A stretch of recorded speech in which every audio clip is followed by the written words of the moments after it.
A minister has warned that everyone needs to reflect carefully on the language they use as Boris Johnson faces increasing pressure to apologise over his discredited claim that Sir Keir Starmer failed to prosecute Jimmy Savile. At Prime Minister's Questions at noon, the PM will make his first House of Commons appearance since Sir Keir was confronted by a mob outside Parliament, with some members of the group referencing Mr Johnson's claims about the Labour leader and Savile, a prolific sex offender. The Prime Minister is being urged to use this week's session to withdraw his comments. Follow live Prime Minister's Questions updates on the Sky News app, website and on TV from 11:30 a.m. on Wednesday.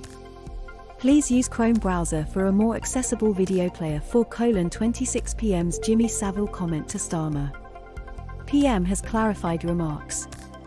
Advertisement. Speaking to Kay Burley on Sky News, Health Minister Ed Argar suggested the Prime Minister would not be apologising for his remarks at PMQs. Asked if the PM would say sorry for his jibe accusing the Labour leader of failing to prosecute Savile while head of the Crown Prosecution Service, CPS, Mr Argar said, "The Prime Minister has been very clear, he's clarified what he was talking about." Image, Health Minister Ed Argar said the PM has clarified his remarks.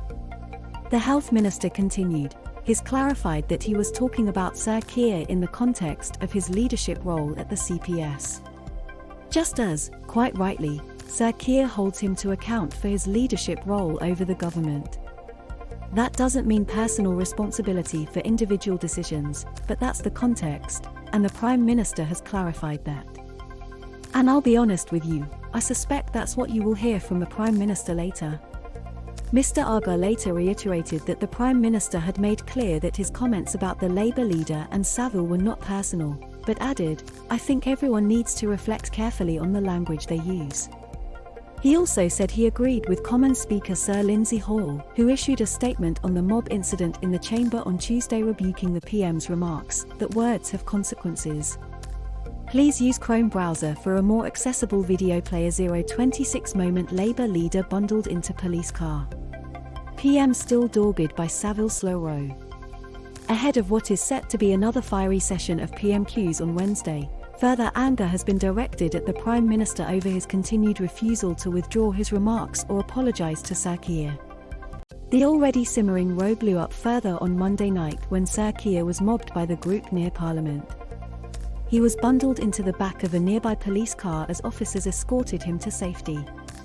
As he was confronted, the Labour leader faced aggressive shouts of traitor and accusations of having let Jimmy Savile off and of protecting paedophiles. Read more. Were protesters who mobbed Starmer really influenced by PM's Savile accusation? Please use Chrome browser for a more accessible video player. 0:36 p.m. Words on Savile inappropriate. Although he condemned the behaviour of the group, Mr Johnson has continued to resist calls, including from among senior Conservatives, for him to retract his comments about Sir Keir. The Prime Minister has, however, sought to clarify the remarks. His official spokesman said, "I think the Prime Minister was making a political point about taking responsibility for organisations as a whole." At last week's PMQs, Sir Keir directly addressed the row as he accused the Prime Minister of parroting the conspiracy theories of violent fascists to try to score cheap political points. Speaking to Sky News on Wednesday, Labour's Shadow Chief Secretary to the Treasury, Pat McFadden, said the debate should move on from the PM's Savile remarks. "The truth is, the longer you and I are talking about this, in a way that's what Boris Johnson wants. Because I think he wants to continue this debate. I think he's quite happy with this scurrilous rumour being spread around," he said. Will the PM's reset convince Conservative MPs? Today's session of PMQs will also be the first time Mr Johnson has faced MPs since conducting a reset of his administration as he battles to save his premiership amid the Partygate scandal. The Prime Minister has shuffled his ministerial ranks to promote those who have remained loyal to him during the past few turbulent weeks. Recent days have also seen Mr Johnson recruit new top aides following an exodus of senior advisers from Number 10 in the wake of the Partygate allegations. The Prime Minister had promised to make alterations to his Downing Street operation following the publication of a damning report, penned by senior civil servant Sue Gray, into claims of lockdown-busting gatherings at the centre of government.